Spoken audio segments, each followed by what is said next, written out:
ليش ما فتحت لي الباب؟ تمام.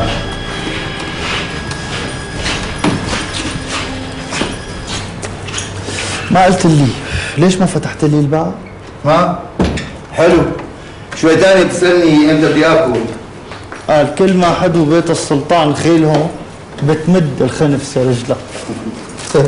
واضح انه واقع بين ايديك كتاب عن الامثال ومو عارفان وين بدك تروح بهالمخزون المعرفي. ما بقرا. شو؟ امي ما بحب اقرا، ثقافتي معتمدة على الشوف والمشاهدة. شو هي ثقافتك؟ يستر على عرضك لا تشعلنا هي الموسيقى تبع اللي بتغبب على القلب، من غير شر انا قلبي من الحامض لاوي. هلا قل لي مو معك مفتاح بيت سعد انت؟ ايه عنده وحدة. الله وكيلك اشتغل شرطي هو وعم بيشوبر لي مشان ما فوت وقلعني. ليش هذا مو متجوز؟ ايه شو خصك بهي؟ كيف شو خص؟ تخيل وشك بوش نفس المرة مدري كم سنة، هي ورقة وقلم واحسبها. إيه إذا بتكون أنجلينا جولي إيه بده يمل تاريخك من سماها. وأنت كمان جيب لي قلم وورقة، كمان هي بعد كل هذا العمر بده يمل تاريخها منك، معناتها معلش هي؟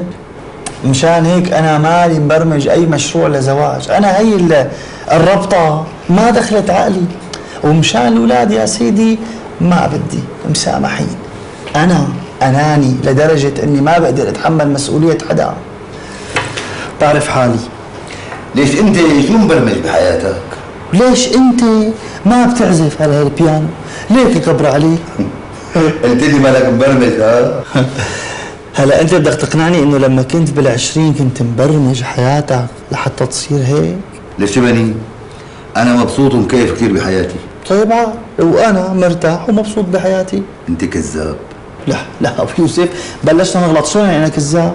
أنت كذاب. ليش بقى؟ لأنه أنا بعرف إنه أنت من جوا والله حسيت حالي خسة من جوا وبدي غسيل. وين كنت نازل؟ وين نازل يعني؟ كب زبالة. أبو يوسف أنت ندمان إنك ما تزوجت لهلا؟ بدك تنام هون اليوم؟ بكبر لك زبالة إذا بدك.